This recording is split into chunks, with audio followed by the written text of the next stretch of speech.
सर्व सहकाऱ्यांना विनंती करतो, गेले काही दिवस माझ्यावर वेगवेगळ्या माध्यमातून आरोपांची राळ उठवली जाते।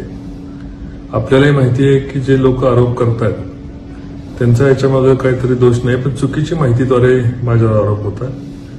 पण माझी आपल्याला कडकडून विनंती आहे की ज्या पद्धतीने मी काही ऑडिओ ऐकले, मग ते राष्ट्रवादीचे नेते महबूब शेख यांना असतील किंवा अंधारेताईंच्याबद्दल एकेरी पद्धतीने वाक्यरचना असेल, कृपया माझी विनंती आहे की आपण त्यांना संवैधानिक भाषेमधून आपण त्यांच्याशी लढूया।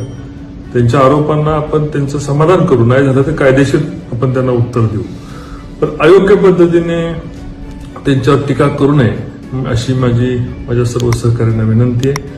आपली संस्कृती, आपली परंपरा आपण टिकवायची, आपल्याला बदला नाही घ्यायचा, आपल्याला बदलाव करायचा। जी घोषणा आपण गेले 1 वर्ष दिलेली आहे त्या घोषणेला अनुकरून आपलं वागणं असावं।